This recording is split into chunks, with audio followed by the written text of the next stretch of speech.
শুধু মুখের কথা নয়, এবার কাগজে কলমে বদলে গেল বাংলাদেশ চীন সম্পর্কের ছবি।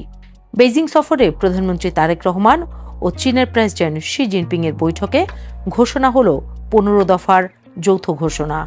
আর দুই দেশের প্রধানমন্ত্রীর বৈঠকে সই হল 13টি সমঝোতা স্মারক সহ মোট 15 থেকে 17টি দ্বিপক্ষীয় দলিল।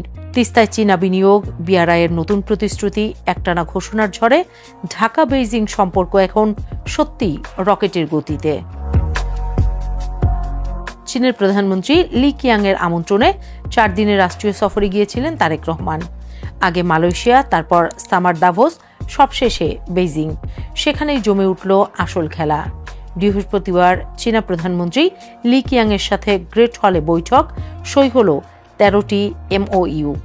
শুক্রবার প্রেসিডেন্ট শি জিনপিং এর সাথে বৈঠকে এলো সবচেয়ে বড় বার্তা, বাংলাদেশের সার্বভৌমত্ব রক্ষায় এবং বিদেশি হস্তক্ষেপ প্রত্যাখ্যানে সবসময় পাশে থাকবে চীন। তিস্তার কথায় আসা যাক। দশকের পর দশক ধরে ভারত একতরফাভাবে পানি টেনে নেয় শুষ্ক মৌসুমে তিস্তা মরাখালে পরিণত হয়। উত্তরের 5 জেলার মানুষের দুর্ভোগ চলছে যেন অনন্তকাল ধরে। এবার সেই তিস্তা নদীর সমন্বিত ব্যবস্থাপনা ও পুনরুদ্ধার প্রকল্পে সহায়তার ঘোষণা দিল চীন। চীনের পানি সম্পদ মন্ত্রী লি গোয়িং সরাসরি তারেক রহমানের সাথে দেখা করে ঐক্যমত্য প্রকাশ করেছেন। প্রকল্প বাস্তবায়ন হলে 108 কিলোমিটার নদী খনন হবে, গভীরতা বাড়বে 10 মিটার, শুষ্ক মৌসুমেও চলবে নৌকা।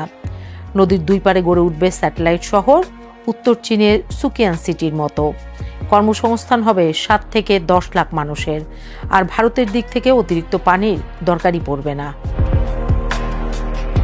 শুধু তিস্তা নয়, বিআরআই মানে বেল্ট অ্যান্ড রোড ইনিশিয়েটিভের আওতায় বাংলাদেশে উচ্চ পর্যায়ের সহযোগিতা জোরদারে প্রস্তুত বলে জানিয়েছেন Xi Jinping. China railway construction corporation, China road and bridge corporation সহ বড় বড় চীনা প্রতিষ্ঠান বাংলাদেশে বিনিয়োগে আগ্রহ দেখিয়েছে।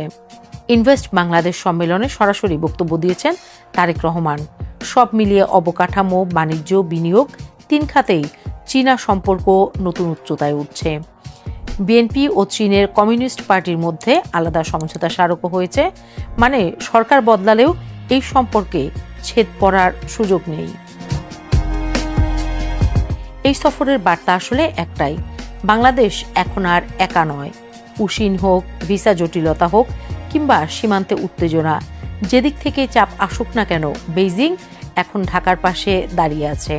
ভারত চীন সম্পর্ক এমনিতেই তলানিতে। সেই বাস্তবতায় চীনের এই অবস্থান মানে দিল্লির পক্ষে আগের মতো ঢাকায় মাতব্বরি করা এখন অনেকটাই কঠিন হবে, এমনটাই মনে করছেন বিশ্লেষকরা।